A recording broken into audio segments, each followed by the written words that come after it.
Salut, chers panafricanistes, chers combattants, chers révolutionnaires, c'est le Banin de Ngui. Je suis désolé pour le retard, j'ai eu une journée extrêmement chargée aujourd'hui. Donc vous allez m'excuser, n'est-ce pas, pour avoir pris autant de retard pour commencer ce direct. Alors ce que je vais vous inviter de faire en premier lieu, c'est de partager le direct pour que les autres personnes puissent être connectées également, puissent profiter du message qui sera transmis tout au long de ce direct. Chers combattants, nous sommes désormais dans une phase très importante de la révolution. Nous sommes dans une phase cruciale même de cette révolution. Et les événements des 4 ou des 3 derniers jours nous ont démontré à suffisance que nous avons intérêt à revoir nos stratégies, nous avons intérêt à nous réarmer, nous avons intérêt à revitaliser le combat. Donc je vais demander à chacun d'entre vous, connectés en ce moment, il y en a 37, de multiplier les partages et de faire en sorte que d'inviter des amis sur le direct afin que je puisse, n'est-ce pas, lancer les hostilités. Je remercie tous les autres confrères qui ont fait les directs tout le long de la journée dans ce marathon de direct. Pour moi, c'est le premier que je puisse faire. C'est le premier marathon dans lequel je suis impliqué. Donc j'espère que je vais bien m'en sortir et que je vais faire un bon boulot. Vous allez m'aider, n'est-ce pas, dans ce sens-là. Comme le descriptif du direct l'indique si clairement, il s'agit ici, n'est-ce pas, de décrypter un peu le rôle ou l'influence que la France, les Occidentaux, quand on parle d'Occidentaux au Cameroun, il faut dire que il y a dans cette expression les puissances étrangères. Et parmi les puissances étrangères, il y en a qui sont hostiles, n'est-ce pas, aux intérêts du peuple camerounais. Bien sûr, on vous dira que les relations internationales sont des relations d'intérêt. Mais il y en a qui peuvent être considérés comme des amis. Il y en a qu'on peut considérer comme des accompagnateurs, des personnes qui se soucient d'une manière naturelle du bien-être de notre peuple, de notre population. Que peut-on dire donc de l'implication de la France dans, n'est-ce pas, la vie politique camerounaise, dans le développement du Cameroun? Que peut-on dire de l'impact que la France a sur ses colonies? Que peut-on dire de l'autonomie que nous avons en tant qu'État? Sommes-nous autonomes? Avons-nous vraiment, véritablement conquis, obtenu une indépendance réelle de la France? Je pense que c'est autant de questions que beaucoup de combattants, beaucoup de Camerounais, beaucoup d'Africains se posent. Et à ces questions, il y a plusieurs réponses.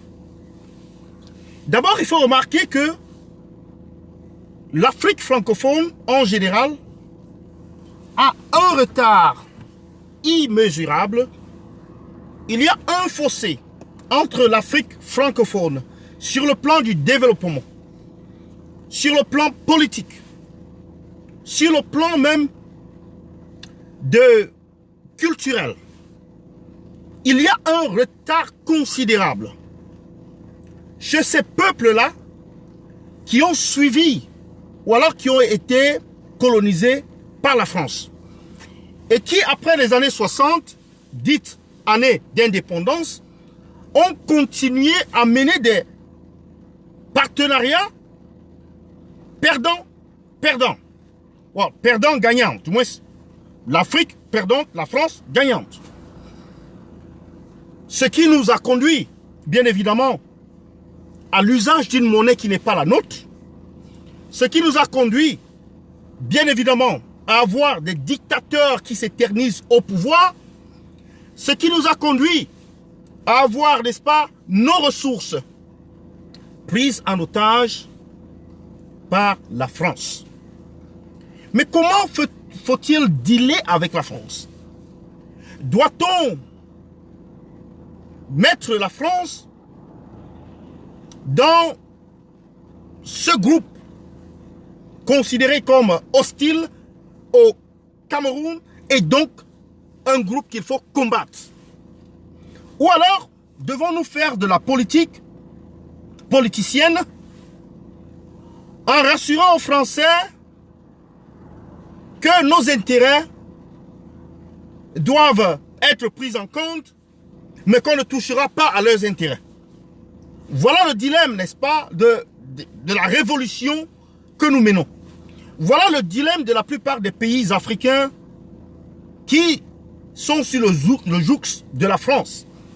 Ces pays-là qui fonctionnent en fonction des humeurs de la France, des humeurs du gouvernement français, de la politique, n'est-ce pas, du Quai d'Orsay, une politique qui est établie pour nous garder dans une espèce de, comment je peux dire, de néocolonialisme infinissable.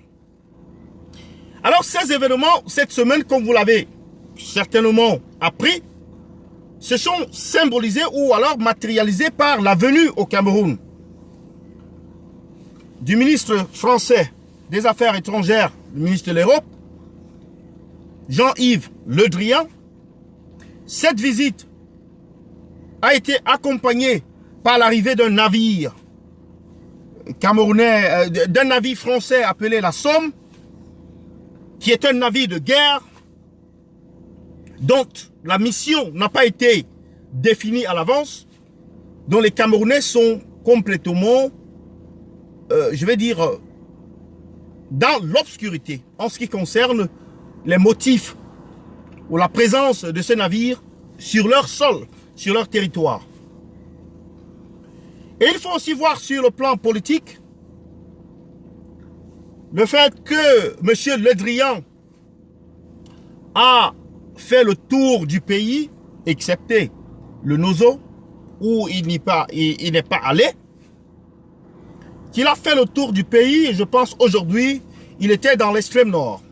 Il a rencontré les acteurs politiques, certains acteurs politiques, et il a été décoré par le roi des Sardinats.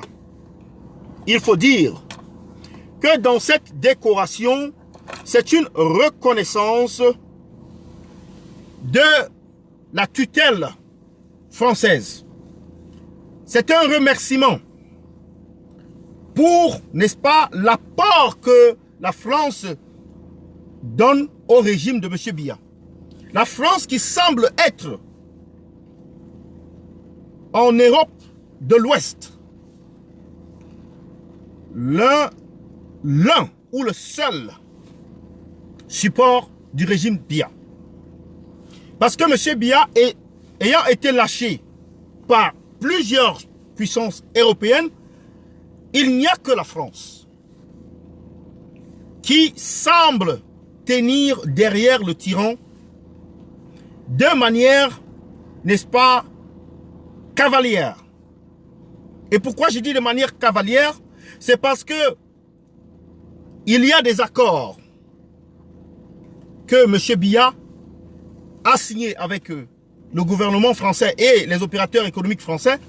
Mais il y a également cette symbolique du port autonome de Douala qui avait été retiré à M. Bolloré, mais qui, par un coup de bâton magique, lui a été retrocédé hier dans un décret ou une décision prise par le ministre d'État, secrétaire général à la présidence de la République, M. Ngongo, qui pourtant est celui qui était derrière cette affaire. Alors je vais vous lire ceci dans un document qui est marqué urgent. Vous avez vu, confidentiel, très urgent. Il n'est même pas urgent, mais il est très urgent. Vous avez forcément vu ce document circuler, n'est-ce pas, dans les réseaux sociaux depuis hier. Il est signé, n'est-ce pas, de monsieur Ferdinand Ngongo, le 23 octobre 2019. Il dit ceci: Monsieur le directeur général, c'est-à-dire du port autonome de Douala, d'ordre de monsieur le président de la République, j'ai l'honneur de vous demander de bien vouloir suspendre les travaux de finalisation des termes du contrat de sécession, ensemble ses annexes avec la société Terminal Investment Limited, adjudicataire provisoire de la concession des activités de rénovation, de modernisation, d'exploitation et de maintenance du terminal à conteneurs du port de Douala Bonabéré.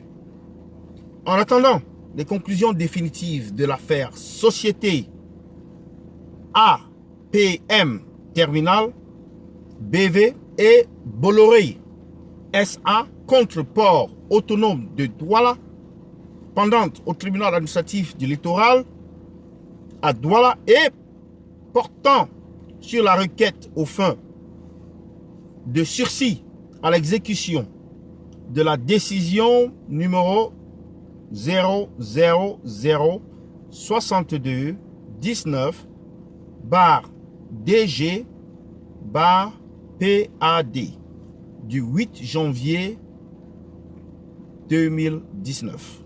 Veuillez agréer, monsieur le directeur général, l'assurance de ma considération distinguée. Alors ça, c'est le message qui a été envoyé et il est marqué du cachet confidentiel et très urgent. Donc cela doit être appliqué à l'immédiat. Ça vient du ministère d'État, secrétaire général, pour monsieur le directeur général du port autonome de Douala. Et l'objet, c'était la suspension de la procédure de passation de la concession du terminal à conteneurs du port de Douala Bonabéré. Alors ce décret ou cette note, je ne sais pas trop comment est-ce qu'on appelle cela. C'est une décision, c'est un arrêté. Même les sardinats n'ont pas éclairci ce point-là, sur ce point-là. Alors, ici, Boris Berthold nous dit: Paul Biya suspend le départ de Bolloré du port de Douala. Et il ajoute: je vous l'avais dit, la bataille de Paris était engagée. Première retombée, toutes les manœuvres de Ngongo pour chasser Bolloré du port de Douala sont suspendues. Sur haute instruction de Paul Biya, tout est suspendu en attendant la décision du tribunal suite à la plainte de Bolloré contre le port de Douala. En fait, Bolloré a réussi à neutraliser le réseau Ngongo auprès de Biya. Pour l'instant, le score est de 1-1. Parce que Ngongo avait marqué un but lorsqu'il a, n'est-ce pas, suspendu ce contrat-là. Et Bolloré a entrepris une démarche en faisant, n'est-ce pas, en introduisant, n'est-ce pas, une plainte au niveau du tribunal de première instance de Douala et en engageant, n'est-ce pas, une contre-attaque ou alors une attaque, n'est-ce pas, diplomatique avec les autorités françaises qui se sont mises tout droit derrière lui. Monsieur Bolloré est la raison pour laquelle Monsieur Bolloré est la raison pour laquelle je me suis farouchement engagé dans ce combat. Avant, bien avant même la naissance de la base. Je dois vous dire que en ce mois-ci, ce mois de octobre, et monsieur Le Drian, il est arrivé au Cameroun à l'anniversaire des ECA, ou la veille de l'anniversaire des ECA, ou le jour même. Monsieur Le Drian est arrivé au Cameroun alors que les victimes de la catastrophe des ECA n'ont pas été dédommagées, alors que le Cameroun n'a pas une société de transport meilleure que celle qu'ils avaient il y a 3 ans, 3 années. 3 années. On parle là du 21 octobre 2016.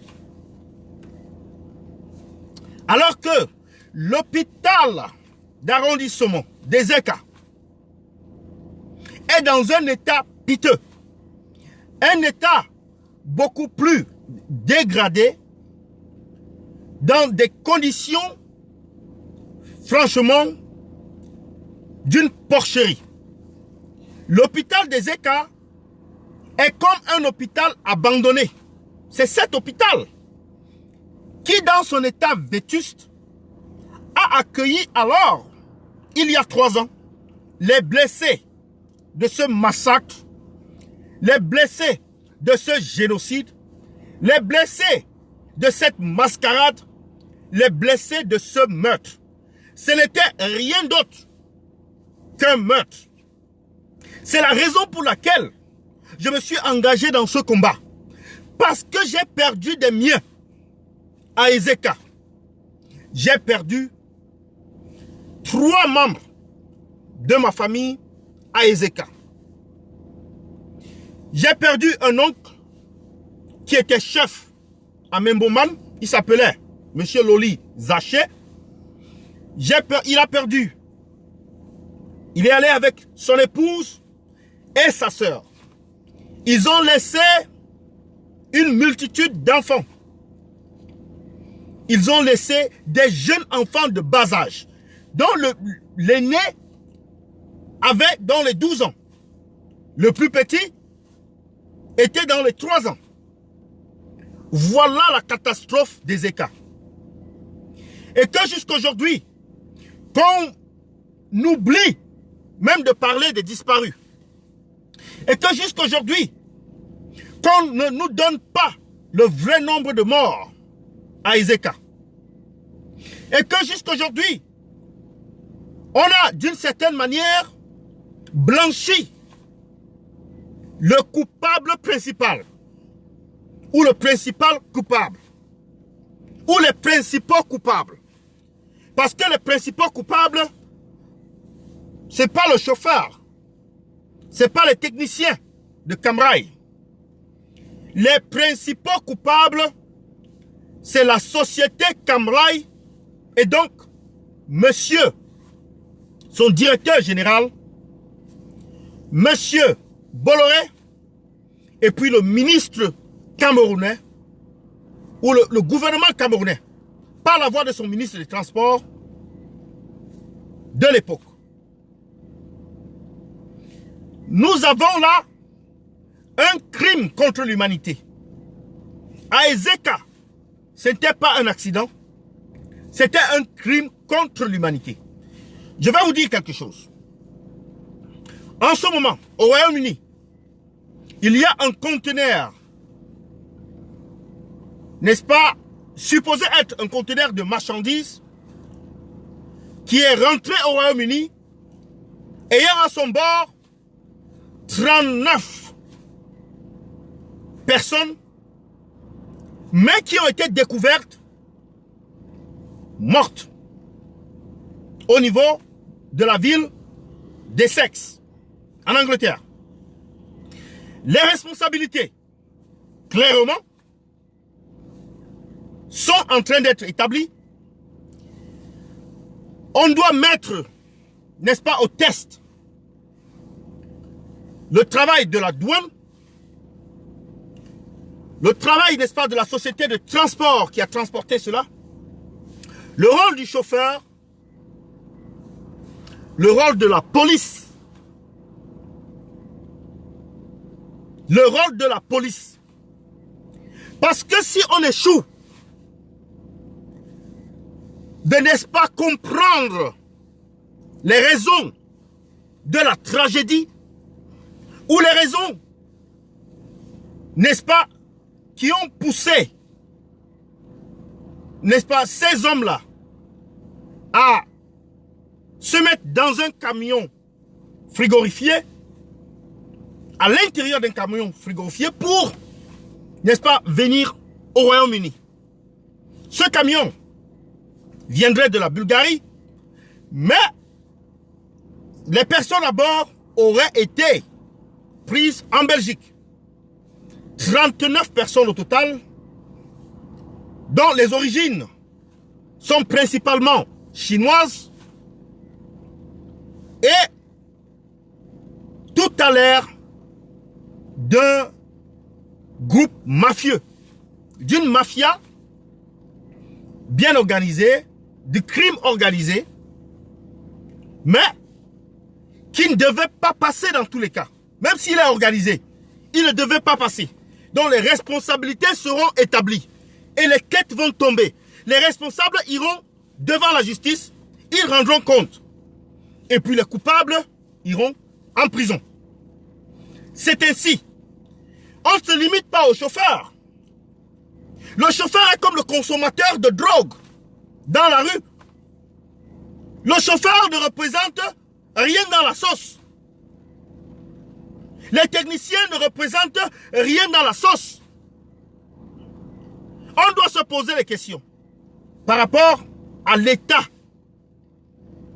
n'est-ce pas, des véhicules ou des locomotives, comme on peut l'appeler, beaucoup plus précisément, des locomotives que des trains que Camrail avait mis en fonctionnement ce jour-là. Ça n'a rien à voir avec la surcharge. Il y a beaucoup d'ingénieurs, beaucoup de personnes qui ont démontré que la surcharge n'a rien à voir avec l'accident. On le voit tout le temps. Les trains qui vont en banlieue, en France, il n'y a pas une limite de capacité. Il n'y a pas une limite sur la capacité. À Paris, vous prenez ces trains-là.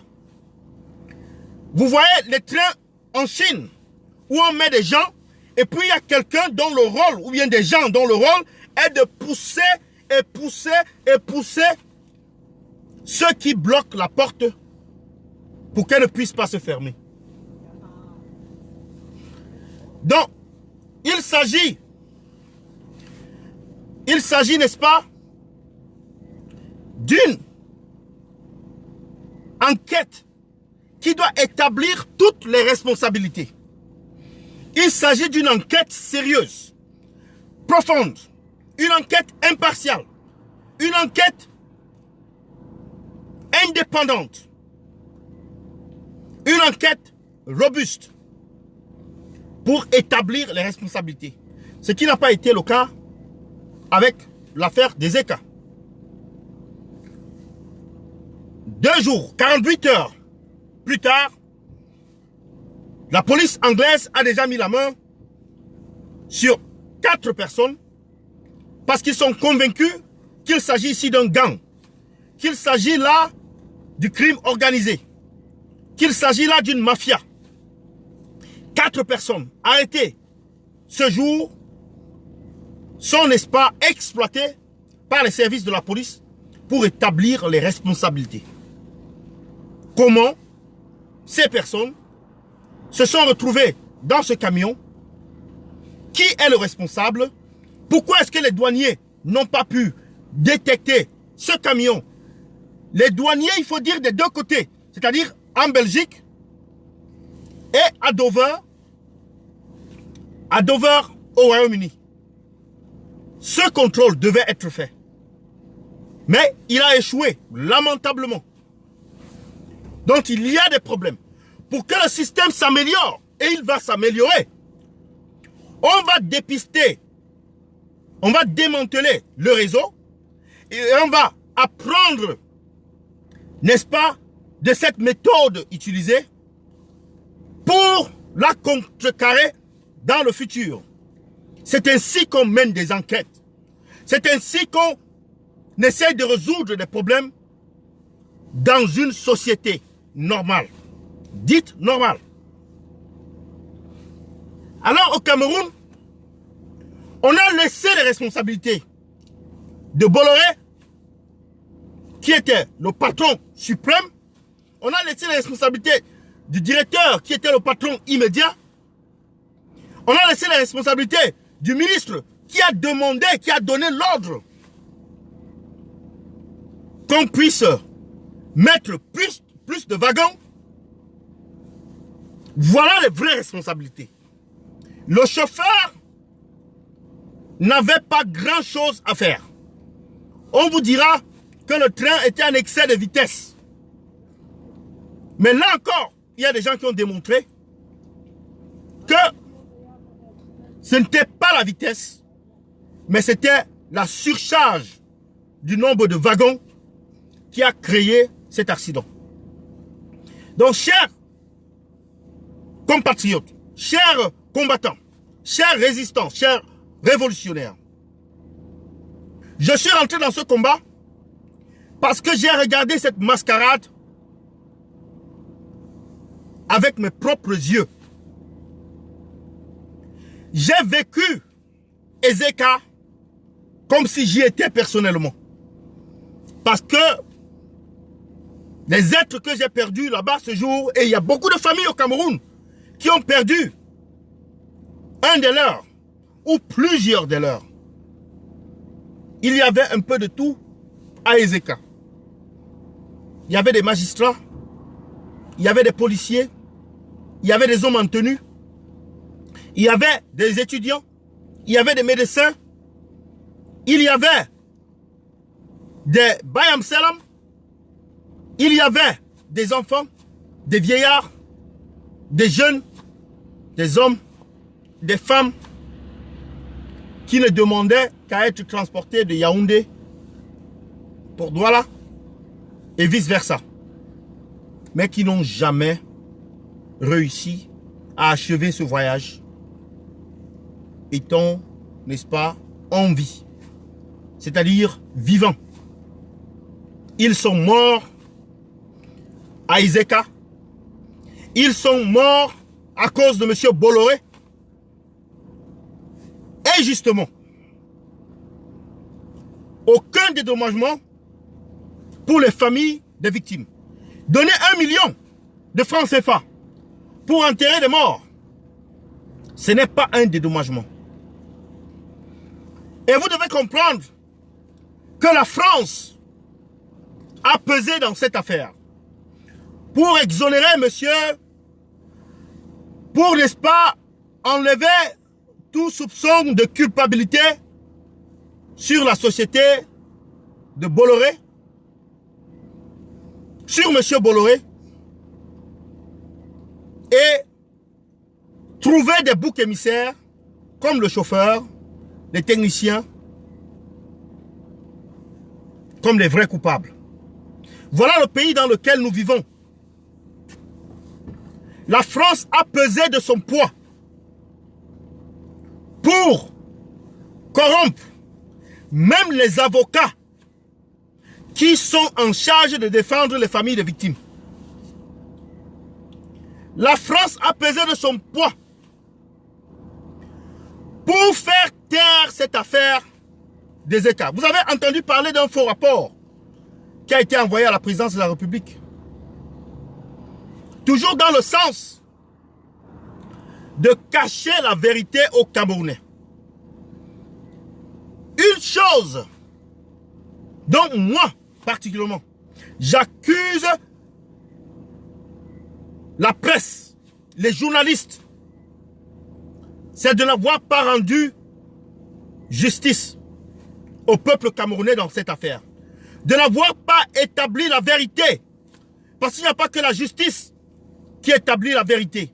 Il y a également les médias qui, par leur travail, qui par leur enquête, qui qui par leur engagement, par leur travail d'enquêteur, parce qu'il y a des journalistes qui sont chargés d'enquête, qui sont chargés, n'est-ce pas, de fouiller. On appelle cela en anglais, les journalistes, on appelle ça investigative journalists. Les journalistes d'investigation qui vont creuser jusqu'à nous rapporter la vérité. Il est clair, il y a des indices. Il y a un homme albinos qui a, n'est-ce pas, donné une interview ce soir-là même sur Canal 2 International où il disait qu'il y a plus de 400 morts. Ce n'était pas une exagération. Il y avait cet artiste-là. Il y a des gens qui étaient sur le terrain. Il y a des gens qui étaient dans... Il y a des survivants qui ont vu des cadavres, qui ont transporté des cadavres dans plusieurs lieux. Il y avait une chambre entière, des chambres entières dans les hôpitaux où on a vu des corps déchiquetés. Il y a des corps qui sont restés dans les ravins qu'on n'a pas pu récupérer. Mais qu'on puisse nous parler de 79 morts comme étant le bilan officiel et qu'on nous met même ce qu'on nous avait donné comme cadeau, c'est-à-dire le nombre de disparus, on n'en parle plus. Aujourd'hui, le bilan, le faux bilan des ECA, c'est celui de 79 personnes décédées. Or, à Ezeka, il y a eu pas moins de 400 personnes tuées. Pas moins de 400 personnes tuées. Le peuple camerounais, on devait. Pourtant, c'est facile. On peut créer juste un groupe. Un groupe WhatsApp pour les personnes, les disparus des Zeka. Un groupe dénommé les disparus des Zeka. Voilà une bataille que la BAS doit prendre en main. Les disparus des Zeka. On doit créer un groupe WhatsApp. On doit créer un groupe Facebook sur les disparus des Zeka. Où les familles, les rescapés vont nous donner des informations, des photos sur les personnes qui sont portées disparues jusqu'à aujourd'hui. Voilà une autre façon d'essayer de reconstruire ou bien de déconstruire le mensonge des sardinards. En essayant de recenser toutes ces personnes-là qui sont portées disparues depuis cet incident des ECA, depuis ce massacre des ECA. On doit le faire. On ne peut pas accepter que le régime de M. Biya s'en sorte ainsi en massacrant le peuple camerounais. C'était Ezeka en 2016. C'était le lac Nyos. C'était un Sam. Demain, ça sera quoi? Ça sera vous, ça sera moi. Nous devons de faire quelque chose. Ça ne demande aucun moyen. Et je vais m'y atteler. J'appelle ici Zumento, qui a une présence extrêmement importante sur les réseaux sociaux, qui a une maîtrise, n'est-ce pas, dans la communication, de s'en charger de cette affaire. Les victimes des ECA. Les victimes des ECA. qu'on puisse recenser toutes ces personnes-là et mettre M. Bolloré et le régime de M. Biya à nu. Qu'on puisse les exposer. C'est faire justice. Parce que la justice n'a pas été faite. La justice n'a pas été dite. Il y a eu un semblant de justice. Mais justice n'a pas été faite dans l'affaire des Ezeka.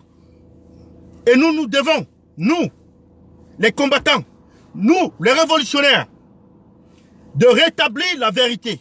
Nous pouvons le faire. Ça ne demande rien du tout. Ça ne demande pas de l'argent. Ça demande juste la volonté.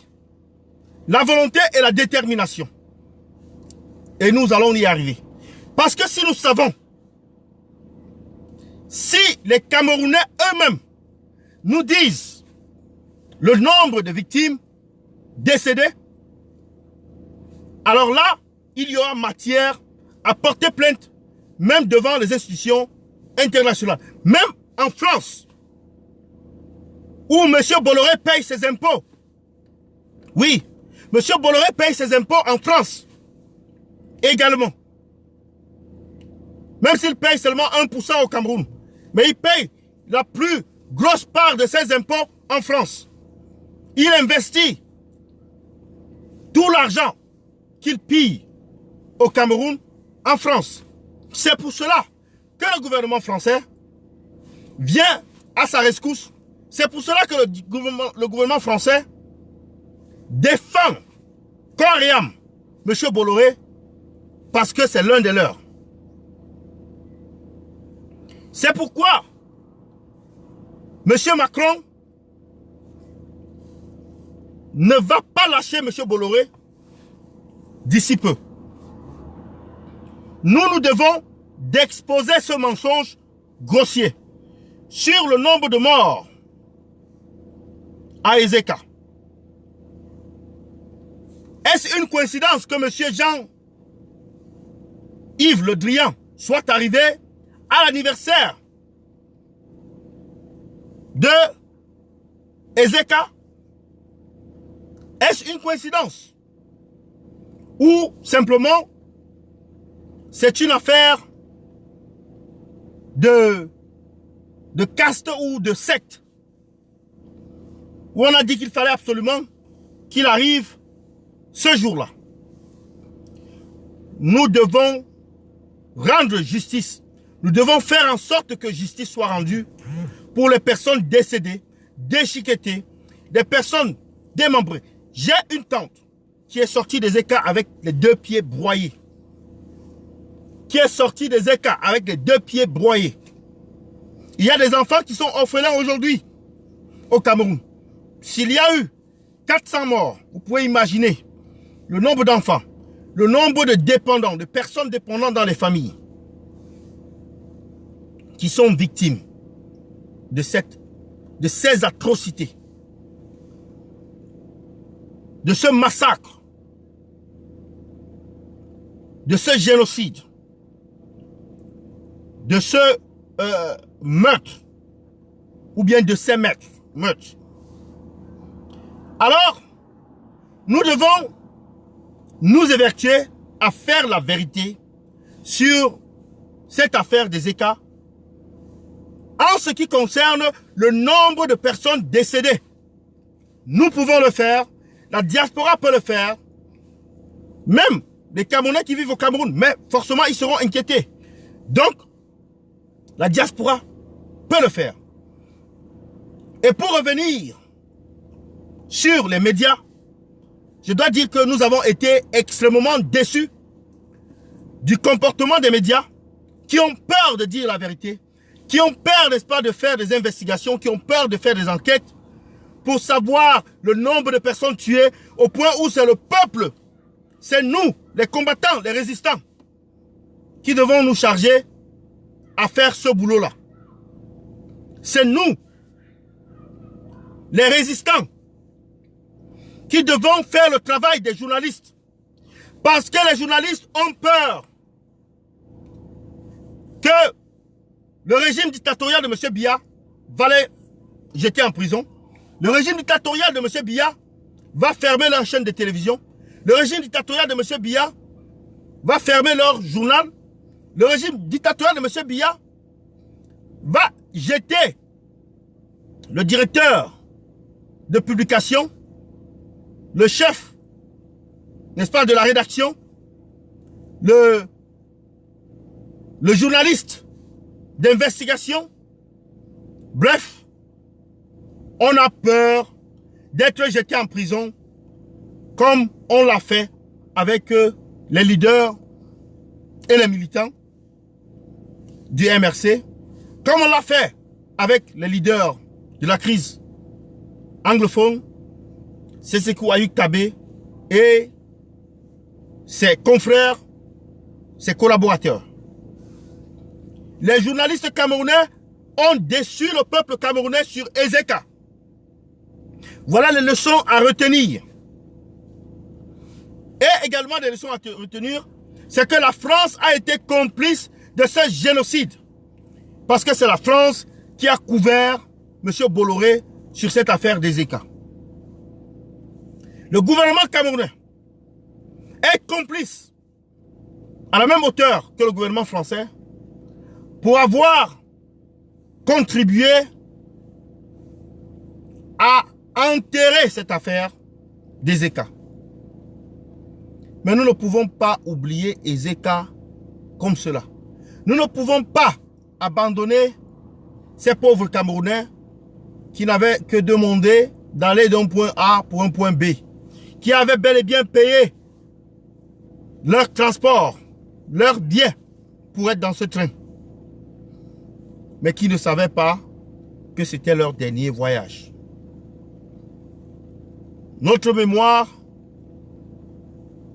n'est-ce pas, nos condoléances, une fois de plus, à la famille des victimes, à la famille de toutes les victimes, aux familles des victimes, et aux personnes blessées, aux personnes qui continuent de souffrir, qui ont souffert et continuent de souffrir, n'est-ce pas, de ce qui s'est passé à Ezeka ce jour-là. C'était un dilemme, c'était une catastrophe, une vraie catastrophe humaine. C'était un massacre. C'était un carnage. Mais un carnage qui devait au moins conduire à la culpabilité sur les motifs d'homicide involontaire. Au moins. Sinon, c'était homicide volontaire.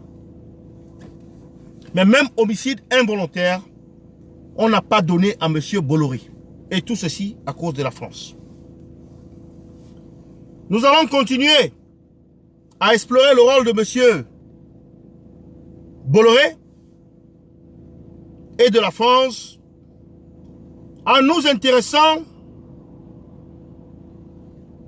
au port autonome de Douala et du fait qu'il y a quand même un Camerounais en date du 4 octobre qui avait prédit que M. Bolloré devrait rentrer en possession du port autonome de Douala suite à la visite de M. Biya ou après la visite de M. Biya à Lyon. Il y a un Camerounais qui s'appelle Diouf. Il s'appelle, je vais vous donner le nom. Et j'ai publié cette information sur la page de la Brigade anti-Sardinat UK. Ce Camerounais-là, il s'appelle...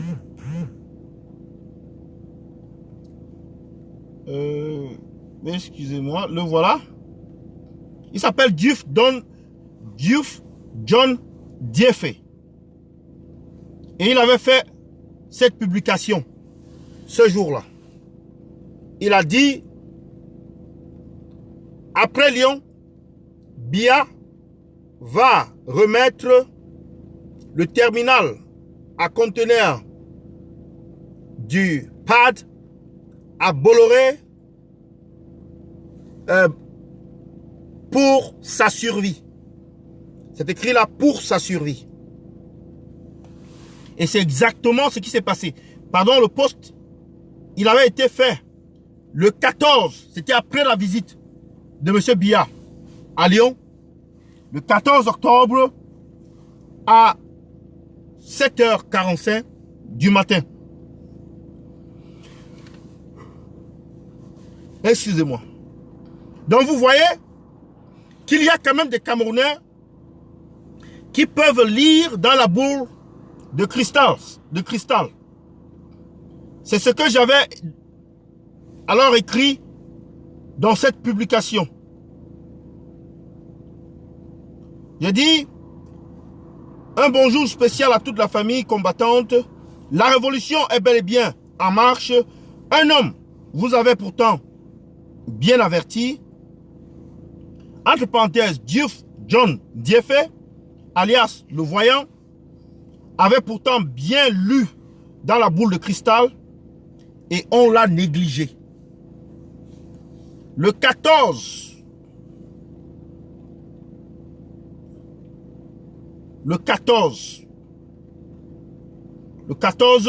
octobre à 7h45, ce combattant avait prédit l'avenir.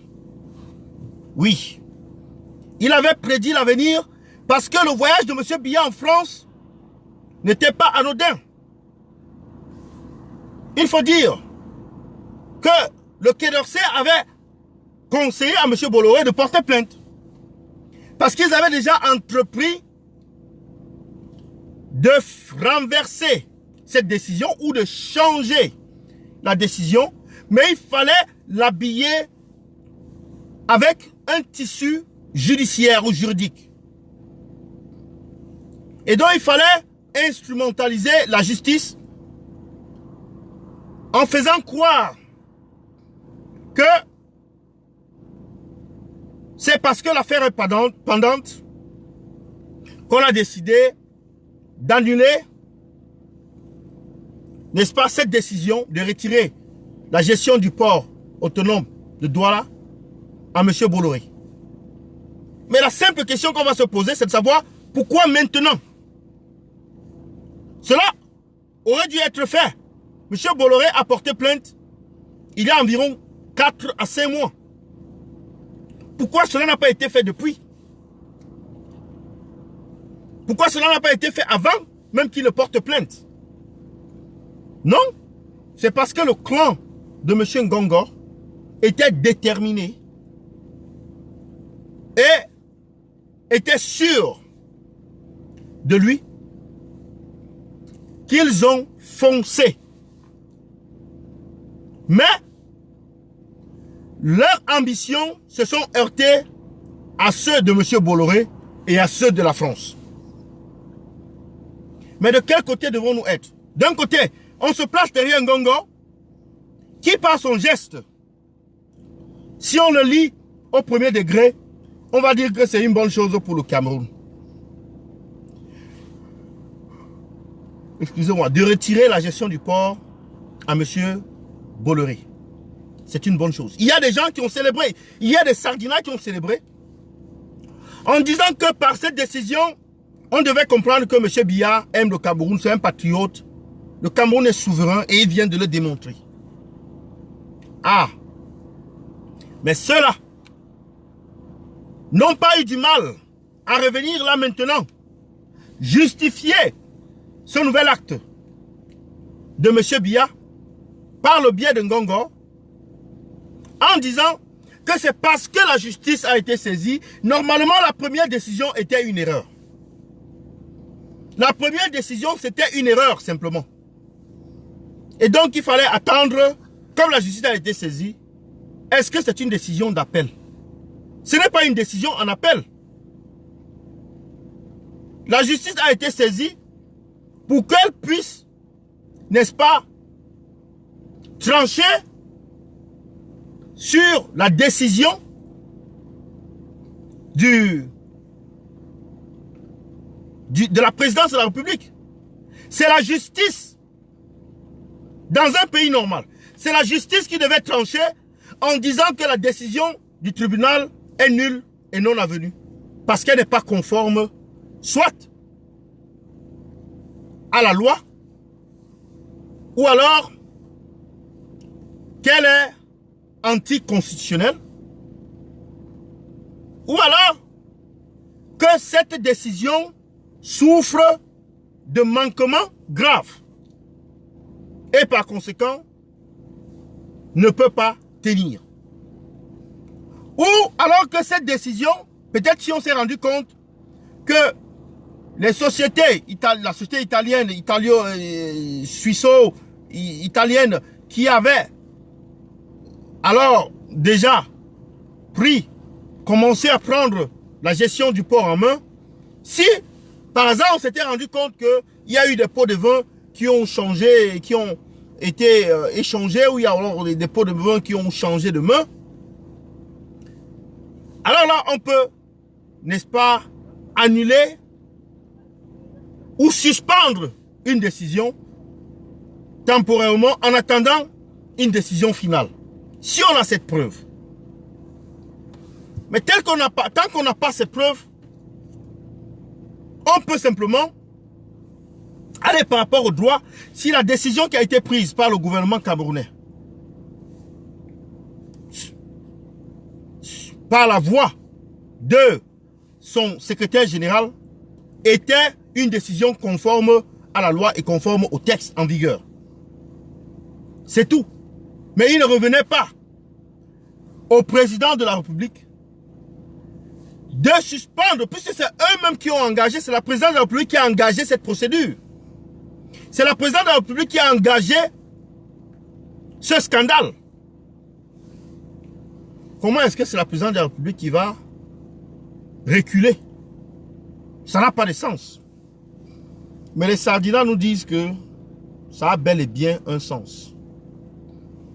Je laisse cela à votre humble appréciation.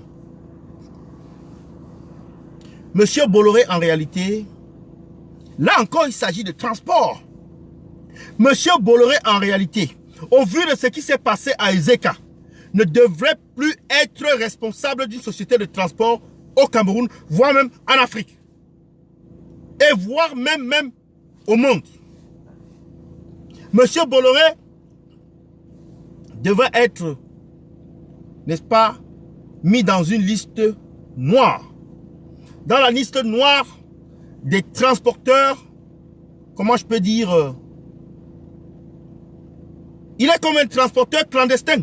Quand vous regardez comment les gens voyagent avec le truc de Cambrai, il n'y a aucun appui sur la sauvegarde des vies, sur, n'est-ce pas, la sécurité des voyageurs, des passagers. Il n'y a aucune disposition prise pour éviter que de tels incidents ne se produisent, même plus aujourd'hui.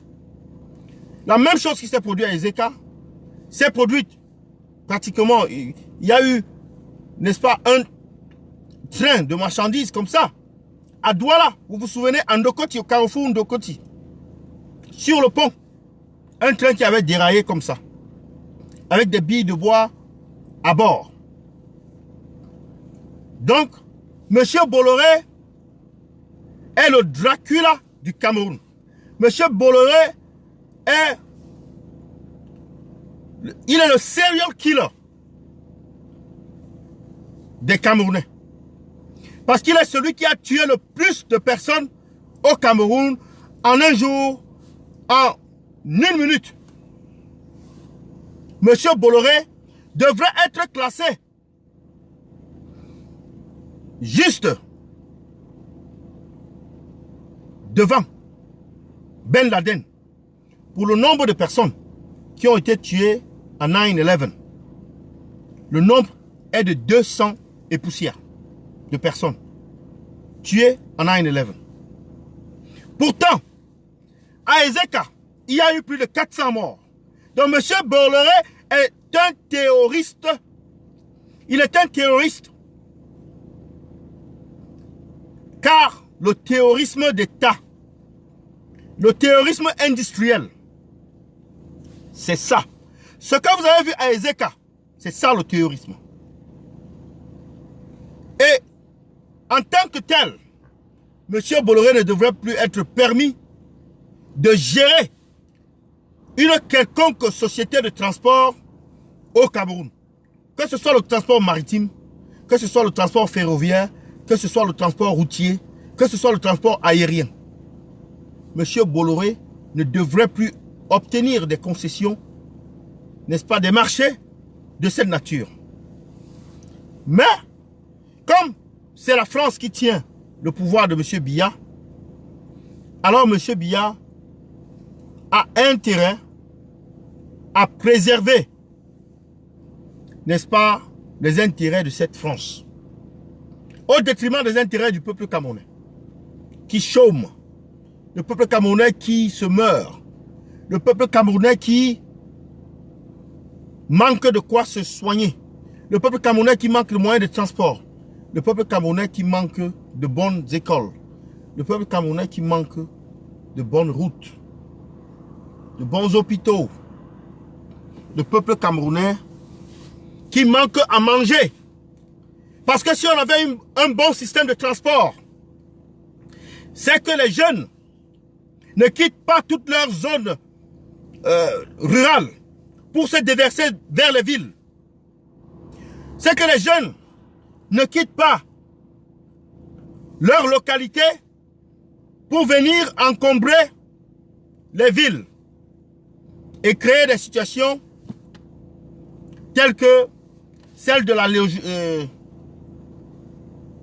Logena et, n'est-ce pas, et celle des autochtones, l'autochtona et la Logena, qui est un concept qui a été créé par ce problème-là.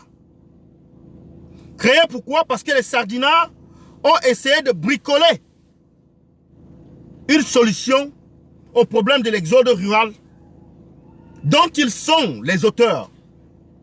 M. Biya a certes trouvé l'exode rural, il n'est pas l'inventeur de l'exode rural dans le monde, mais il a accéléré l'exode rural de manière exponentielle au Cameroun. Et le faisant, il a également créé l'exode international. J'en suis la preuve vivante. Vous, les combattants de la diaspora, vous en êtes, n'est-ce pas, les preuves vivantes également. Aujourd'hui, les villes sont saturées parce que les jeunes n'ont pas d'infrastructure dans les zones où ils se trouvent. Et tout cela à cause d'un manque de transport. Un manque d'une société de transport. Manque d'une société de transport. Voilà là, je vais vous démontrer une ruelle. Ici, voilà une rue qui peut prendre 3 voitures. Je dis bien 3 voitures peuvent circuler là. C'est 3 lignes. Voilà une rue en plein centre-ville qui a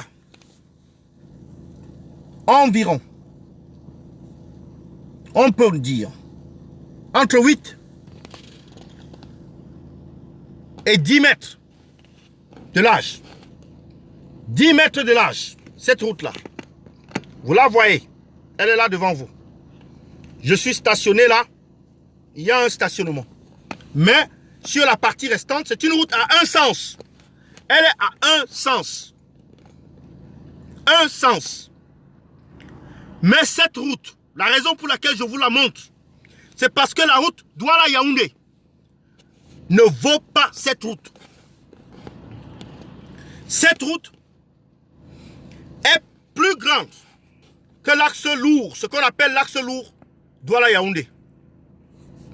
Cette route est mieux faite que Douala-Yaoundé. Mais voilà une petite route dans le centre-ville pour lier les ruelles du centre-ville. Mais la route qui lie 2 capitales est étroite Et on y voit des accidents tous les jours. Il suffit qu'un camion tombe en panne. C'est la catastrophe. Il y avait l'autre jour un incident comme ça vers, je pense, Boumiebel, où il y avait un camion qui était garé et la société a refusé de retirer le camion. La prévention routière s'en fout. Et il y a plusieurs voitures qui ont fait des accidents là-bas. Il y a eu plusieurs morts. Parce que la vie d'un Camerounais ne vaut rien. Bolloré l'a démontré. Paul Biya nous le démontre tous les jours. Je vous parle aujourd'hui.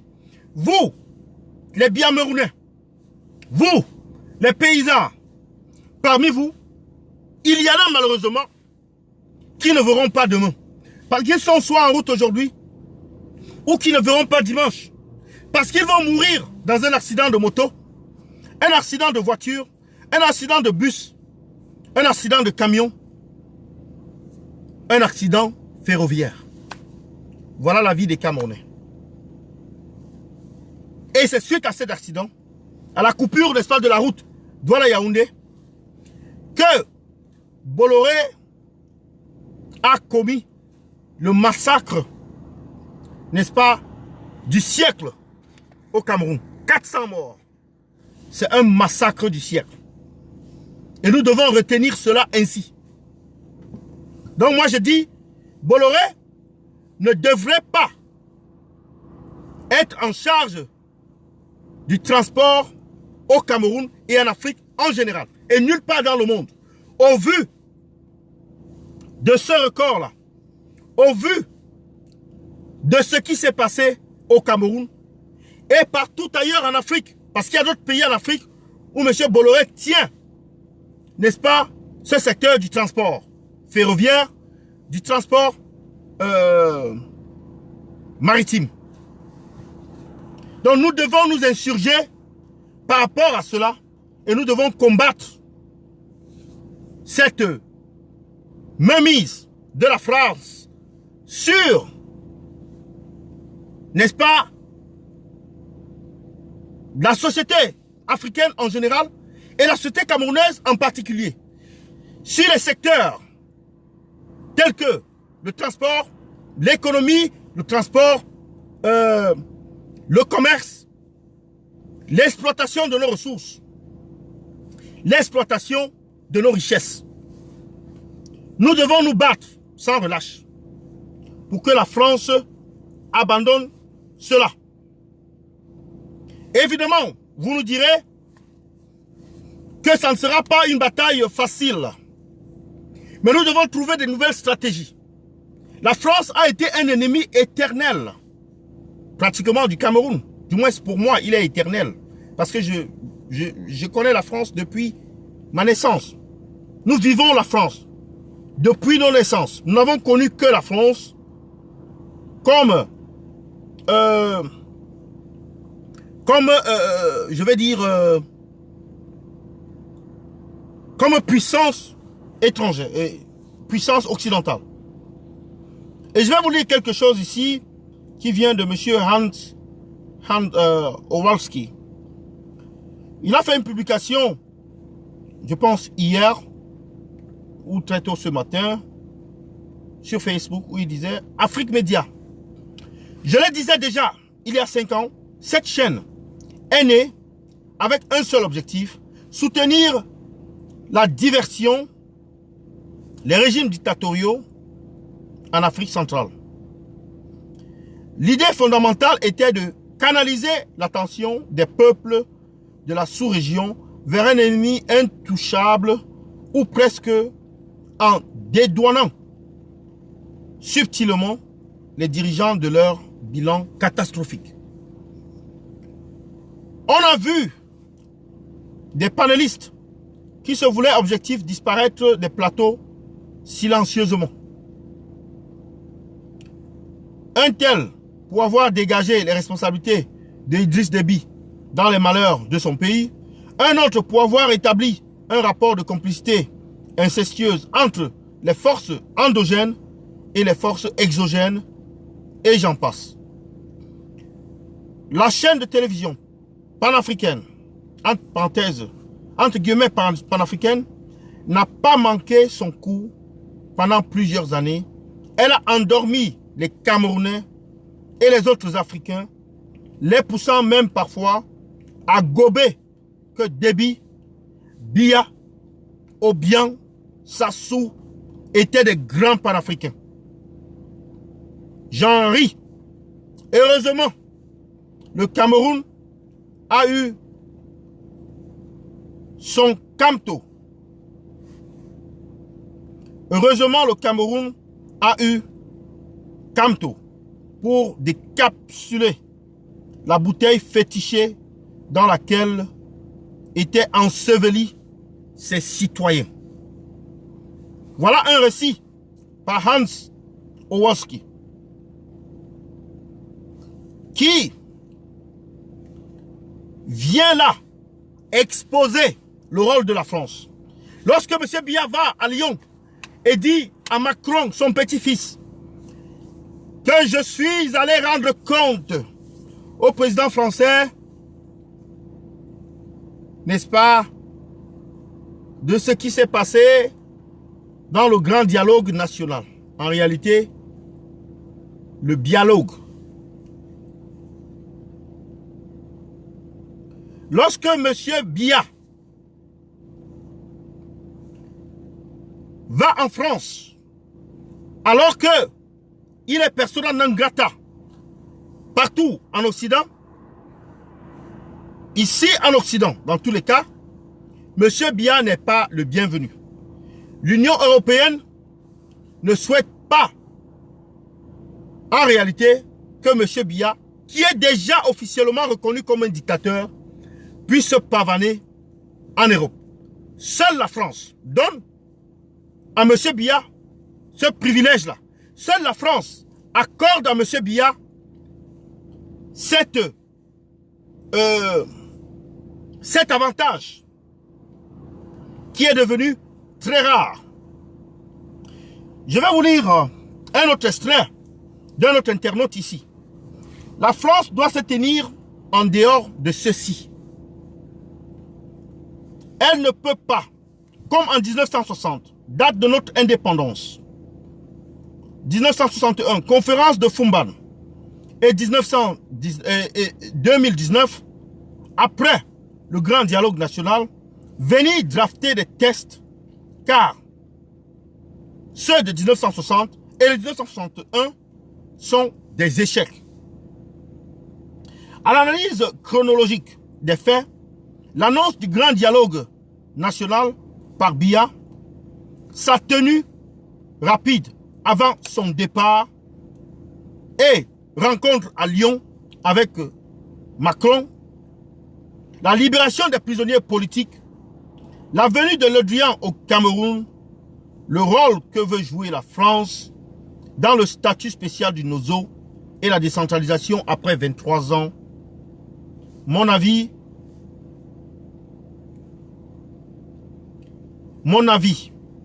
tout a été manigancé par la France depuis le début. Tout ce que je viens de vous citer là, et ça, c'est un récit qui a été fait par Voleur de chefs. Voleur de chefs que vous pouvez retrouver sur Facebook. Sur ce nom. Donc je reprends. La France doit se tenir en dehors de ceci. Elle ne peut pas, comme en 1960, date de notre indépendance, 1961, conférence de Fumban, et 2019, après le grand dialogue national, venir drafter des tests, car ceux de 1960 et 1961 sont des échecs. À l'analyse chronologique des faits, l'annonce du grand dialogue national par M. Biya, sa tenue rapide avant son départ et la rencontre à Lyon avec Macron, la libération des prisonniers politiques, la venue de Le Drian au Cameroun, le rôle que veut jouer la France dans le statut spécial du NOZO et la décentralisation après 23 ans, sans oublier ce que j'ai dit plus haut par rapport au port autonome de Douala, mon avis, tout a été manigancé par la France depuis le début. Et il y a à cet effet un document pour attester, n'est-ce pas, cette imposture de la France. Je vais vous le montrer, ce document. Il y a ce document que vous ne pouvez pas lire forcément, mais qui se trouve également sur la page de voleurs de chefs sur Facebook. Je vais vous lire le contenu. 5 mois plus tard, le climat a changé et ce déplacement veut cranter les avancées. L'entourage du ministre explique que désormais les conclusions du dialogue national doivent être mises en œuvre. Ainsi, Jean-Yves Le Drian va-t-il proposer une coopération, une assistance technique pour aider Yaoundé à inventer le statut spécial promis dans le cadre du grand dialogue pour les 2 régions anglophones. Le ministre offrira aussi un soutien technique pour la mise en place d'une décentralisation et la France se dit prête à utiliser une partie de son aide au développement pour la poursuite de ce processus. Donc, voilà pour l'essentiel ce qui a été souligné. Et ça continue. On dit l'offre d'accompagnement. Alors que les législatives se profilent en février 2020, le chef de la diplomatie française profitera aussi de son déplacement pour faire une offre d'accompagnement à l'organisation de ce scrutin. Il faut que tous les acteurs politiques puissent regarder maintenant vers le futur. Comme pour dire que oubliez non au hold-up électoral. Notamment les échéances électorales de l'an prochain, qui sont nombreuses, soulignait aussi son entourage mercredi après-midi.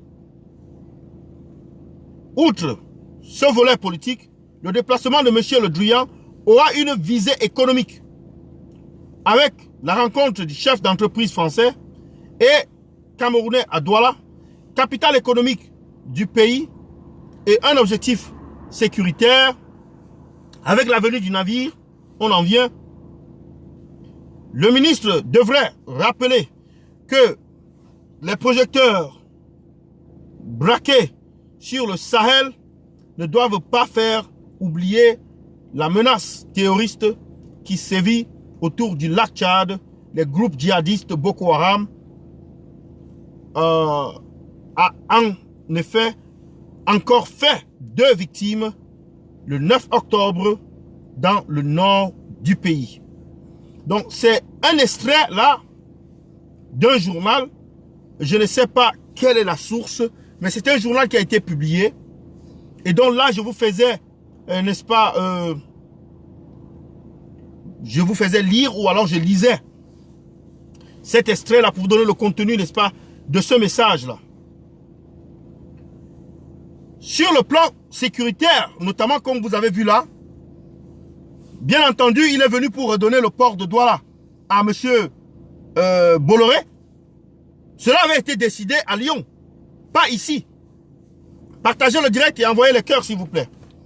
Parce que les sardinats vont commencer à le combattre là. Donc cela n'a pas été décidé à Yaoundé, mais cela avait été décidé depuis Lyon.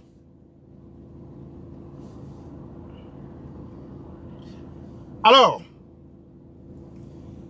la preuve, c'est que M. Jean-Yves Le Drian, ministre français des Affaires étrangères, a été élevé par le président Biya à la dignité des grands officiers de l'ordre de la valeur. C'est un remerciement.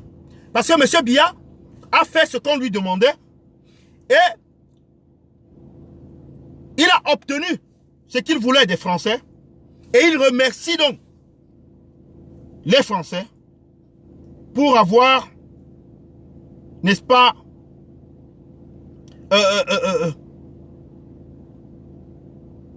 pour être descendu et avoir remis le régime de Yaoundé comme un régime fréquentable. Avoir, n'est-ce pas, nettoyé l'image du régime de Yaoundé ou avoir essayé de nettoyer l'image du régime de Yaoundé.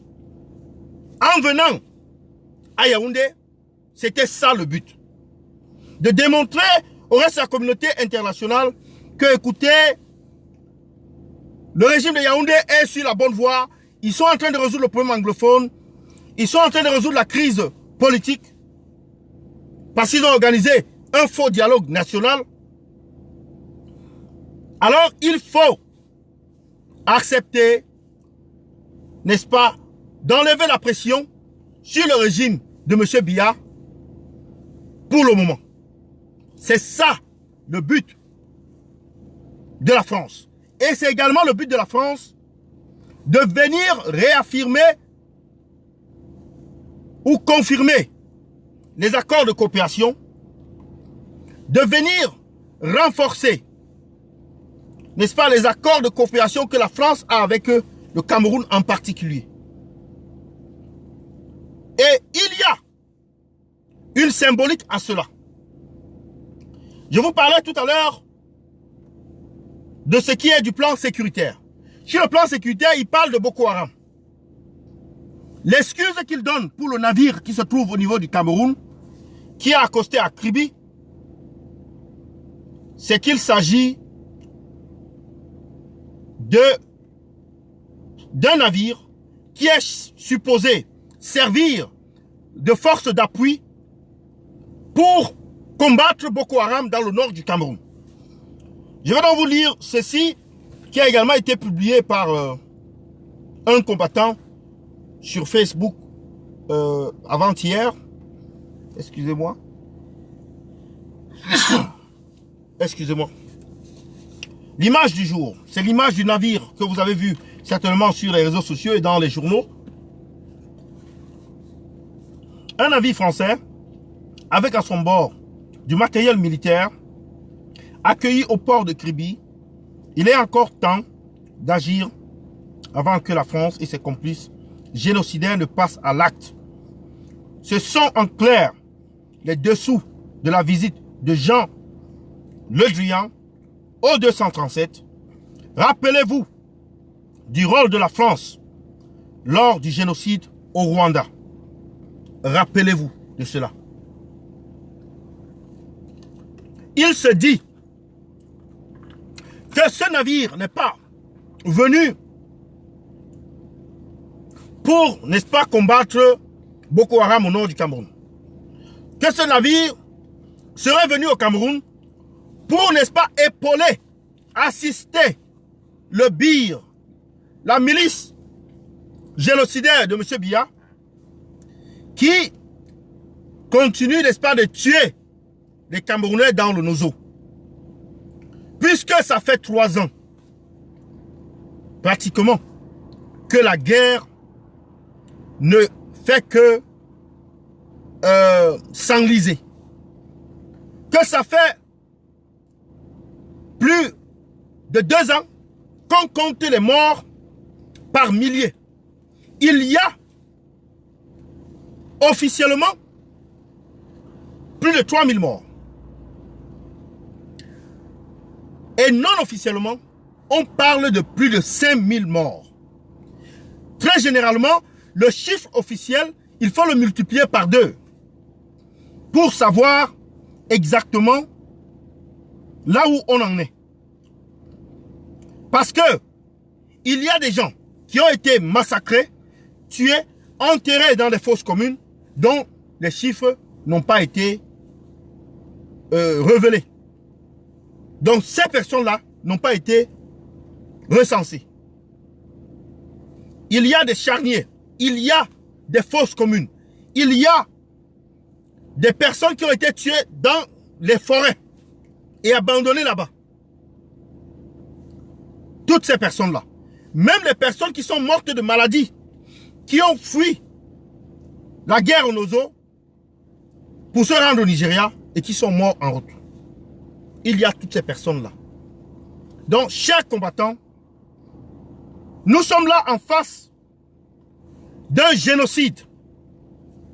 Le régime français va venir appuyer, n'est-ce pas, la dictature de M. Biya à exterminer nos confrères, nos compatriotes du Nozo parce qu'ils disent qu'ils ont fait le grand dialogue national et qu'il n'est plus question que quelqu'un boude. Boude, n'est-ce pas, la République. Or, ce dialogue était une farce. Ce dialogue était une fourberie. Ce dialogue était tout sauf un dialogue. En réalité, c'était un monologue. Et pour bien dire, c'était un dialogue. C'est-à-dire dialogue entre Sardinat, entre RDPCistes. C'est de cela qu'il s'agissait. Donc ce navire qui est venu là, accosté à Kribi, vient démontrer, aux yeux même des sceptiques, des personnes, des voyous, qui se font appeler intellectuels, comme les Bandakani, les Monsieur Essomba, Dieudonné Essomba, les journaleux de Vision Kaka, Obama et sa bande, les journalistes de la CRTV, eux également, on les appelle des journaleux aujourd'hui parce que ils ont entrepris de ne dire que du mensonge aux Camerounais. Il n'y a plus, et d'ailleurs il n'y a même plus de Camerounais qui écoutent cette CRTV. Il n'y a aucun Camerounais qui écoute la CRTV. Voilà le genre de poste que la CRTV fait. Je vais vous dire le poste ici là. En séjour au Cameroun, Jean-Yves Le Drian, ministre français des Affaires étrangères, a été élevé par le président de la République à la dignité de grand officier de l'ordre de la valeur. Hashtag Paul Biya, hashtag Cameroun. Voilà le genre de poste de la CRTV. Il ne vous parle pas, n'est-ce pas, du fait que les ambassadiens ont arrêté des personnes soupçonnées d'être les auteurs de la mort de Florence, je pense qu'elle s'appelle Florence, cette gardienne de prison qui a été tuée d'une manière atroce, qui est morte d'une mort atroce au Nozo. Il ne vous parle pas de ça. Il ne vous parle pas, n'est-ce pas, des morts qui sont sur l'axe lourd tous les jours. Il ne vous parle pas, n'est-ce pas, du fait que à San Melima, ce qui s'est passé là-bas n'est rien d'autre que des attaques xénophobes, des attaques tribalistes. Et il ne vous parle pas des messages qui ont été émis par les soi-disant élites du Sud, qui sont carrément venir décréter que l'activité de Ben Sikine doit être réservée aux populations autochtones. Ce concept, autochtone et allogène, une mascarade totale. Ce concept ne devrait pas exister dans une nation normale. Le Cameroun fonce droit vers une guerre civile avec de tels concepts. De tels concepts d'allogènes et d'autochtones. De tels concepts comme les élites. Ce genre de concept, élite, allogène, autochtone, sont les sémences d'un génocide futur. Parce que les élites ont créé ce concept d'allogène et d'autochtone. Les élites, pour se maintenir au pouvoir, ont créé ces concepts-là pour pouvoir diviser, pour mieux régner, pour pouvoir conserver leur pouvoir.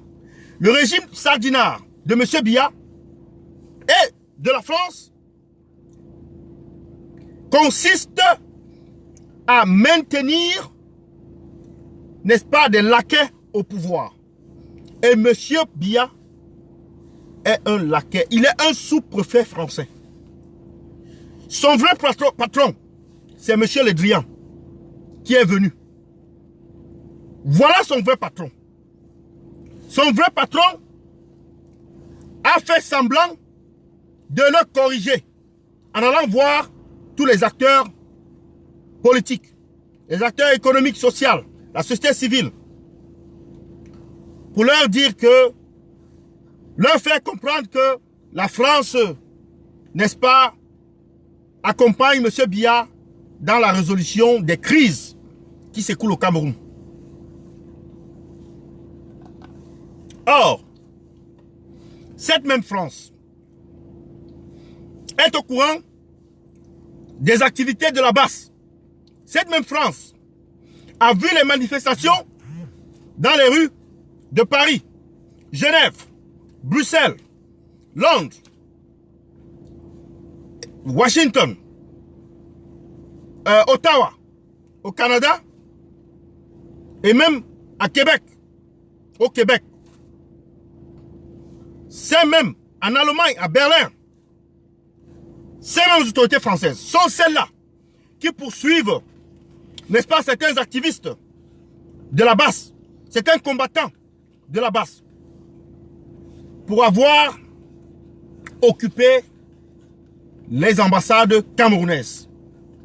Le 26 janvier, ce jour-là même, où le régime de M. Biya est passé à l'acte, c'est-à-dire a commis des crimes graves en tirant sur des Camerounais qui marchaient à main nue, non armés. Je veux citer ici Célestin N'Djamen, Maître Ndoki, et beaucoup d'autres Camerounais. Ils sont au total 6 par là, qui ont été atteints par balles réelles, qui ont eu des parties du corps mutilées.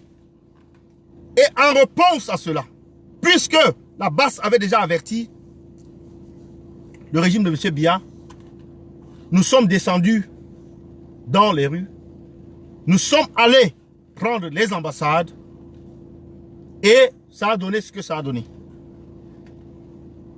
Et dans cet acte-là, nous avons voulu faire savoir au régime de M. Biya qu'ils doivent respecter les droits du peuple camerounais, des citoyens camerounais. Par cet acte, nous avons voulu passer un message fort à M. Biya. Cette ambassade-là aurait dû être brûlée ce jour. Il aurait pu être brûlé ce jour.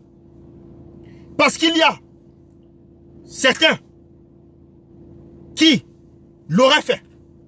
Mais parce que nous ne sommes pas tous des fous. Nous ne sommes pas tous des sauvages. Nous ne sommes pas tous des barbares.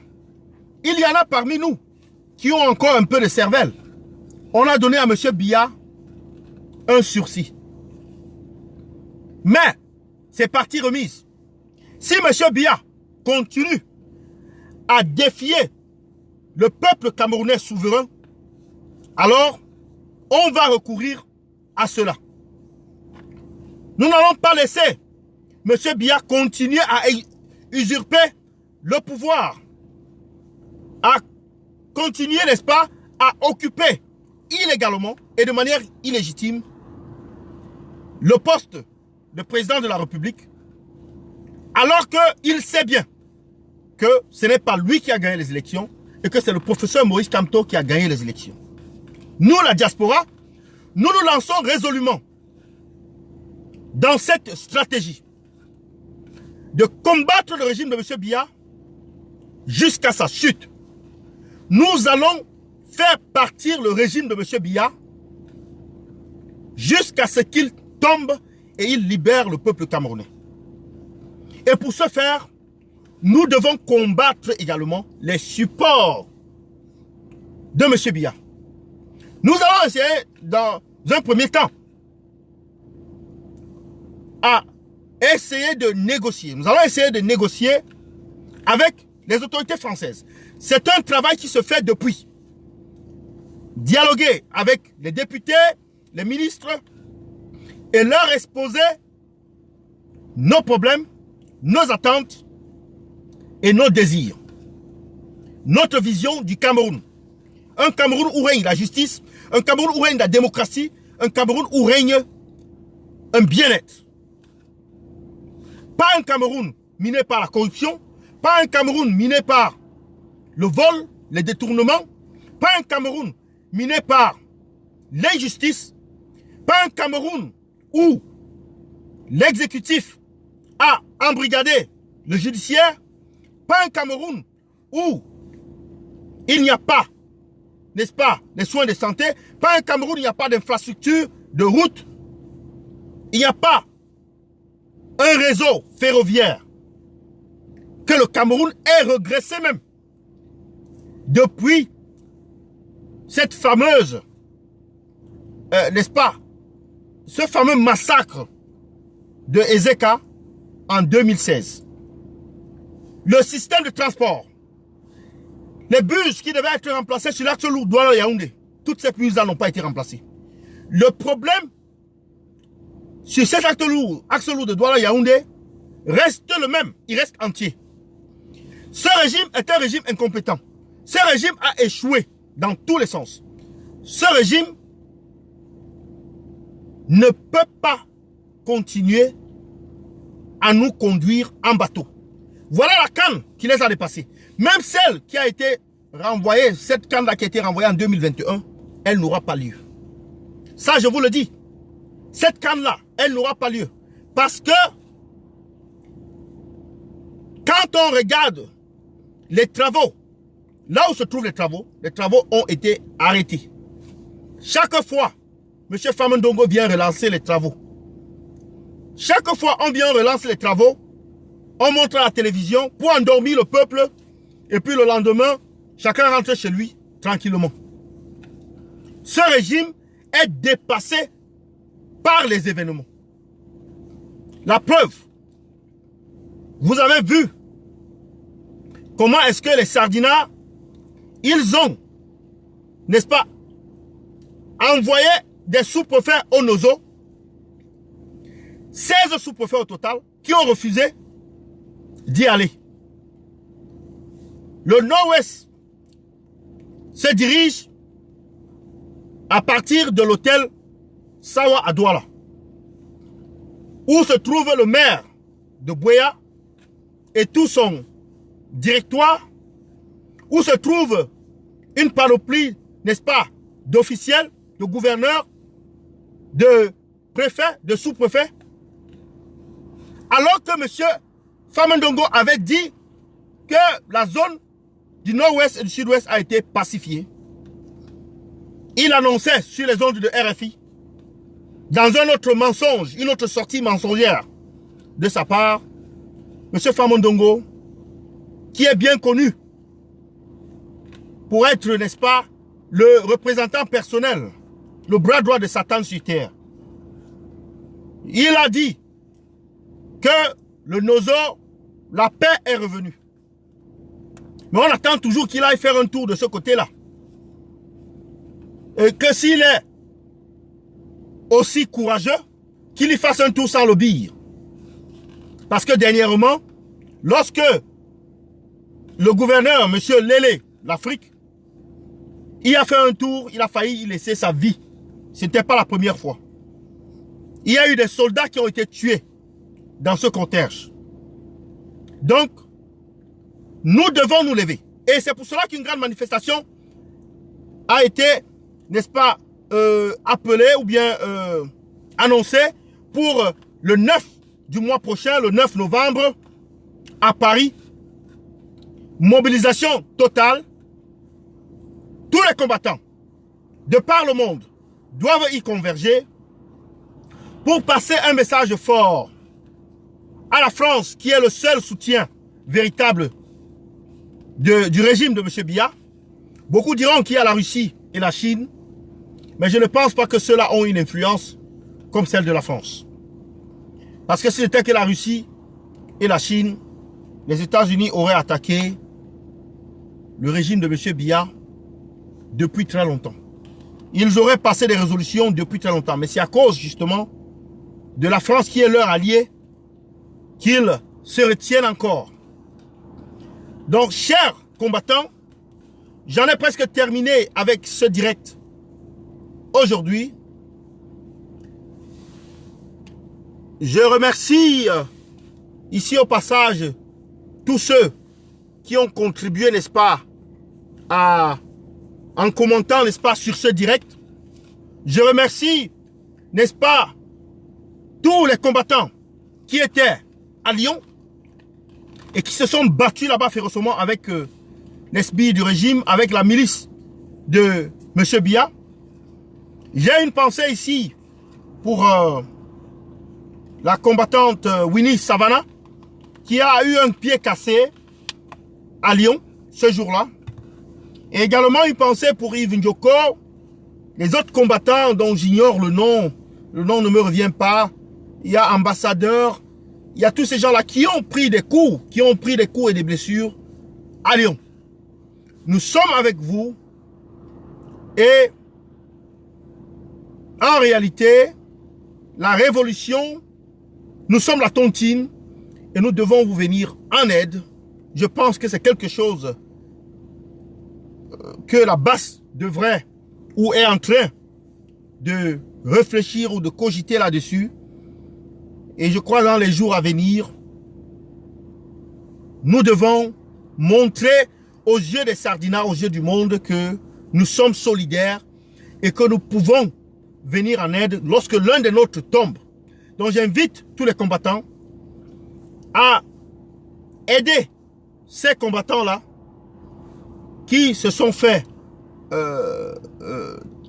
torturer ou massacrer ou blesser à Lyon et plus particulièrement à Winnie Savannah, qu'il faut en ces moments difficiles lui montrer tout notre amour, toute notre solidarité, toute notre sympathie, parce que elle est tombée sur le chemin du combat, elle est tombée sur le champ de guerre en chassant le tyran. Ne l'oubliez pas, vous pouvez l'aimer, vous pouvez ne pas l'aimer, vous pouvez aimer sa façon de faire. Elle a posé peut-être un acte répréhensible avant, par le passé, mais ce jour-là, l'acte qu'elle a posé était un acte juste. L'action qu'elle était en train de mener était une action salutable et nous devons lui montrer, n'est-ce pas, notre solidarité. Nous devons lui démontrer notre sympathie, notre solidarité en lui venant en aide. Donc j'appelle tous les combattants à y penser sérieusement et à trouver les voies et moyens pour lui venir en aide au travers de leur mouvement de libération, parce qu'il y a beaucoup de mouvements de libération. Il y a les basses dans le monde entier, il y a le code, il y a le CCT, que toutes ces, n'est-ce pas, entités-là puissent lui venir en aide. Comme cela, nous fermerons la bouche aux sardinards. Donc, j'en ai terminé pour ce direct ce soir. Je vous remercie beaucoup d'avoir été connectés. C'était un plaisir de vous avoir ici. Le combat continue. Le rendez-vous est pris pour, n'est-ce pas, le 9 novembre à Paris. Nous y serons. Soyez nombreux. La patrie ou la mort, nous vaincrons. Ne baissons pas les bras. Le combat est en train d'aboutir. Bien sûr, nous avons pu avoir la libération du professeur Maurice Kamto. Mais également, nous devons nous combattre pour la libération de Mamadou Mota. Parce que Mamadou Mota, apparemment, est l'otage. Ce n'est pas apparemment, mais il est l'otage du régime dictatorial, du régime génocidaire de M. Biya. M. Biya retient Mamadou Mota pour essayer de l'utiliser comme une monnaie de chantage ou une monnaie, n'est-ce pas, une monnaie, n'est-ce pas, de pression, pour mettre pression sur la révolution, sur la résistance. Parce que le but ici, il est de deux volets.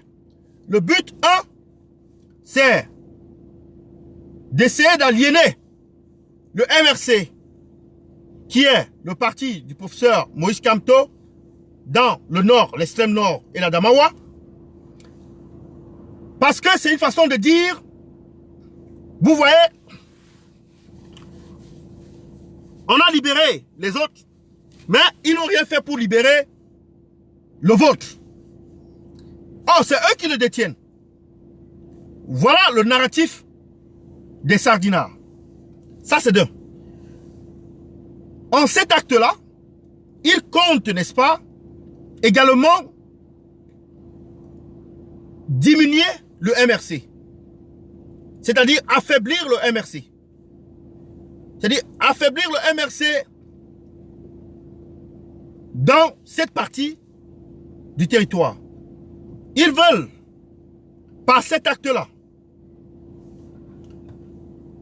construire l'idée selon laquelle on vous avait dit le MRC c'est un parti régional, le MRC c'est pas un parti national, alors que le MRC est bel et bien implanté au nord. Donc c'est pour cela que nous devons nous battre. Et j'invite ici, à travers cette vidéo, les hommes politiques au Cameroun, de se battre, aux avocats, de se battre farouchement pour sécuriser la libération de Mamadou Mota. Je sais pourquoi je dis Mamadou Mota. Oui, nous nous battons pour la libération de tous les prisonniers politiques. Et même des prisonniers de la crise anglophone. Comme c'est quoi Yves Tabé et son gouvernement. Comme Paul Tchouta. Comme le bassiste de Valsero. Comme la ménagère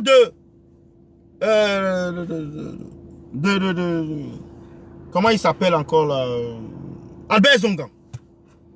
Donc nous demandons la libération de tous ces otages de M. Biya. Tous ces otages que M. Biya a pris. Nous demandons la libération. Donc, chers combattants, n'oublions pas le cas Mamadou Mota. Nous devons le mettre dans les réseaux sociaux. Nous devons le mettre partout. Parce que le rôle ici, vous savez que l'électorat du Nord, l'extrême Nord, la Damawa, c'est un électorat de taille. Et c'est là-bas que M. Biya a gagné ses soi-disant élections. C'est là-bas que le trucage a eu lieu. C'est là-bas que le vol des voix a eu lieu. Par millions. Donc nous devons tout faire pour sécuriser la libération de Mamadou Mota. Et nous devons également tout faire pour empêcher que M. Biya ne fasse une fourberie de trop et de plus. Il s'agit ici d'organiser des élections locales alors que le code électoral n'a pas été changé. Alors que le code électoral n'a pas été réformé, il n'est pas consensuel, il n'a pas été refait complètement.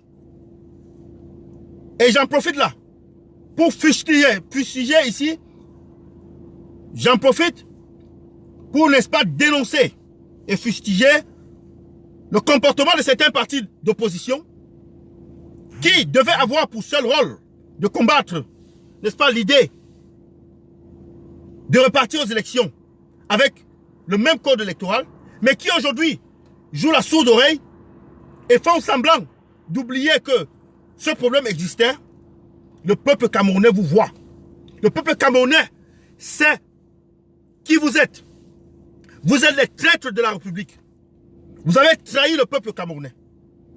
Et le peuple camerounais se souviendra de vous. Il y a des partis politiques dont je ne citerai pas de nom ici. Je vous laisserai, n'est-ce pas, la latitude de le faire. Qui ont chanté le code électoral. La réforme du code électoral. Mais qui sont allés au dialogue national, mais qui n'ont même pas pu obtenir même 10% de changement ou de concession sur ce code électoral-là. Et ces partis politiques-là s'appellent partis de l'opposition. Non, c'est les partis, c'est les opposants aux opposants. C'est les opposants, c'est-à-dire contre l'opposition. C'est les gens qui s'opposent contre l'opposition. Mais ce sont des gens qui sont alliés à Paul Biya. Allez voir comment est-ce qu'un représentant de l'un de ces partis politiques défendait le RDPC hier sur, n'est-ce pas, le plateau de Equinox Soir. tout à côté d'un sardinard, d'un RDPCiste. Allez voir comment est-ce qu'il défendait le RDPC. Vous n'avez pas honte. Mais le peuple camerounais n'est plus dupe. Et c'est pour cela que on vous expose de plus en plus. Parce que ce sont des agents doubles qui ont été envoyés pour déstabiliser l'opposition, pour empêcher, pour qu'il y ait une coalition de l'opposition, une coalition importante, une coalition puissante de l'opposition. Pour empêcher, ils n'ont pas forcément un électorat important, mais ils jouent les troubles faits. Ils jouent, n'est-ce pas, les embrouilleurs. Donc, faites attention, parce que le peuple camerounais vous connaît. Ça, c'était un coup de gueule à ces opposants de l'opposition, à ces opposants de la vraie opposition, ces faux opposants, ces vrais faux opposants-là. C'était donc ici le message du Banen de Yingui depuis la brigade anti-sardinard du UK. Je vous remercie beaucoup d'avoir suivi le direct. Je pense que c'est la deuxième fois que je le dis. Mais cette fois-ci est la bonne. Je suis épuisé, je suis fatigué. Ce direct, je n'ai pas forcément eu le temps de le préparer aujourd'hui parce que j'avais beaucoup à faire. Je l'ai mis à 20 h, mais j'ai quasiment fini le travail autour de là. Donc, je suis désolé pour ceux-là qui trouveront que le direct n'a pas été complet, que le direct n'a pas été bien structuré comme ils voulaient, que j'ai oublié certains sujets, que j'ai oublié certains termes ou j'ai mal prononcé quelques mots, j'ai mal agencé, n'est-ce pas, mes arguments dans ce direct. Je vous demande de m'excuser et la prochaine fois, on va s'améliorer et on va vous offrir quelque chose de mieux. Donc, c'était tout pour moi ce soir. C'est le Banen de Yingui. Bonne soirée à vous. Le combat continue. La patrie ou la mort, nous vaincrons. Vive la basse. Vive la révolution. Vive le peuple camerounais debout. Vive, n'est-ce pas, l'indépendance réelle du Cameroun. Et à bas la France, à bas la dictature de M. Biya. Paul Biya dégage. Le chassement, plus que jamais, en marche. La patrie ou la mort, nous vaincrons. Bonne soirée à vous. Bon week-end et bien de choses à vous. À bientôt.